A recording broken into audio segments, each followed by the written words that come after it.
Hello and welcome everyone. तो concept overview की इस लेक्चर में अपने को फैक्टोरियल ऑफ 1/2 इस वैल्यू को इवेलुएट करना है।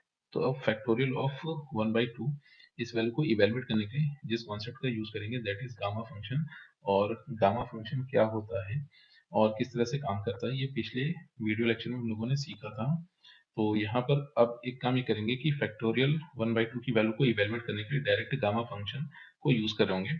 तो अब यहाँ पर जिन टूल्स को यूज करेंगे तो वो टूल्स होंगे अपने पास गामा फंक्शन की प्रॉपर्टीज। तो यहाँ पर वह है कि गामा n+1 को सबसे पहले तो n फैक्टोरियल लिखा जाता है, साथ ही साथ गामा n+1 को n डॉट गामा n भी लिखा जाता है, मतलब n मल्टीप्लीकेशन गामा n भी लिखते हैं। और साथ ही साथ गामा ऑफ 1/2 की value gamma of 1/2 square root of pi होता है। तो इन वैल्यूज का यूज करके फैक्टोरियल ऑफ 1/2 की वैल्यू को इवेलुएट किया जाएगा।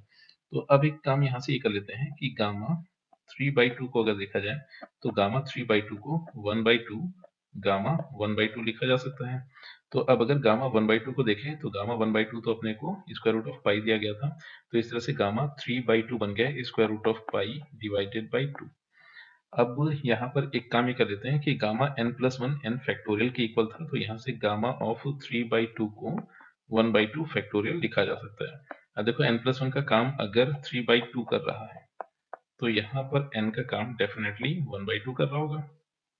तो अब इस तरह से हुआ है कि गामा 3/2 को 1/2 फैक्टोरियल लिखा और गामा 3/2 की वैल्यू अभी अपने को दी गई थी square root of pi by 2।